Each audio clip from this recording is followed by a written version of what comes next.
Hi friends, good morning. ನನ್ನ ಇನ್ನೊಂದು mini ವ್ಲಾಗಕ್ಕೆ ನಿಮಗೆಲ್ಲರಿಗೂ ಸ್ವಾಗತ.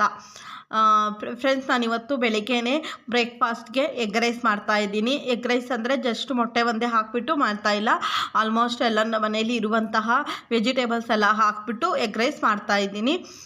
ಆಲ್ಮೋಸ್ಟ್ ಎಲ್ಲ ಮಕ್ಕಳು ಎಗ್ ತಿನ್ನೋದ್ರಿಂದ ಅದರದಿಂದ ವೆಜಿಟೇಬಲ್ಸ್ ಎಲ್ಲ ಮಿಕ್ಸ್ ಮಾಡಿದರೆ ಅದು ಒಂದು ಹೆಲ್ದಿ ಆಗುತ್ತಲ್ವ, ಅದಕ್ಕೇ ವೆಜಿಟೇಬಲ್ಸ್ ಎಲ್ಲ ಮಿಕ್ಸ್ ಮಾಡಿ ಮಾಡ್ತಾಯಿದ್ದೀನಿ. ಫ್ರೆಂಡ್ಸ್, ಇವತ್ತು ನಾನು ಹಾಕಿರುವಂತಹ ವೆಜಿಟೇಬಲ್ಸ್ ಕ್ಯಾರೆಟು, ಬೀನ್ಸು, ಆಮೇಲೆ ಸ್ವಲ್ಪ ಆಲೂಗಡ್ಡೆನೂ ಒಂದು ಆಲೂಗಡ್ಡೆ ಹಾಕ್ಕೊಂಡಿದ್ದೀನಿ. ಆಮೇಲೆ ಬಟಾಣಿ ಕಾಳು ಹಾಕ್ಕೊಂಡಿದ್ದೀನಿ. ಒಂದು 4ರಿಂದ 5 ಮೊಟ್ಟೆ ಒಡೆದ್ಬಿಟ್ಟು ಹಾಕಿದ್ದೀನಿ. ಅದೆಲ್ಲ ಚೆನ್ನಾಗಿ ಫ್ರೈ ಆದಮೇಲೆ ಈರುಳ್ಳಿ, ಹಸಿಮೆಣ್ಸಿನ್ಕಾಯಿ, ಆಮೇಲೆ ಶುಂಠಿ ಬೆಳ್ಳುಳ್ಳಿ ಕಟ್ ಮಾಡಿ ಸ್ವಲ್ಪ ಪೇಸ್ಟ್ ಮಾಡ್ಕೊಂಡಿದ್ದೆ, ಅದೆಲ್ಲ ಮಿಕ್ಸ್ ಮಾಡಿ ಹಾಕ್ಕೊಂಡಿದ್ದೀನಿ. ಆಮೇಲೆ ಸ್ವಲ್ಪ ಮೆಣಸಿನ ಪುಡಿನೂ ಹಾಕ್ಕೊಂಡಿದ್ದೀನಿ.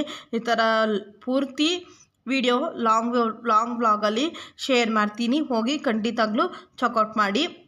ಫ್ರೆಂಡ್ಸ್, ಇವಾಗ ನಾನು ಆಲ್ಮೋಸ್ಟ್ ಸ್ವಲ್ಪ ಬೆಂದ ಮೇಲೆ ಸ್ವಲ್ಪ ಮೊಟ್ಟೆ ಎಲ್ಲ ಎತ್ತಿಟ್ಬಿಟ್ಟು ಆಮೇಲೆ ಸ್ವಲ್ಪ ರೈಸ್ ಹಾಕಿ ಕಲಿಸ್ತಾ ಇದ್ದೀನಿ. ಇವತ್ತಿನ ನನ್ನ ಮಿನಿ ವ್ಲಾಗ್ ನಿಮಗೆ ಇಷ್ಟ ಆದರೆ ಪ್ಲೀಸ್ ನನ್ನ ಚಾನಲ್ಗೆ ಸಬ್ಸ್ಕ್ರೈಬ್ ಮಾಡ್ಕೊಳ್ಳಿ, ಲೈಕ್ ಮಾಡಿ, ಶೇರ್ ಮಾಡಿ, ಹಾಗೆ ಕಮೆಂಟ್ ಮಾಡಿ. ನಾನು ಎಗ್ ರೈಸ್ ಜೊತೆ ನೋಡಿ, ನಮ್ಮ ಮನೇಲಿ egg rice ready. Egg rice ಜೊತೆ ಒಂದು ಹಾಟ್ ಕಾಫಿ ಮಾಡ್ಕೊಂಡಿದ್ದೆ.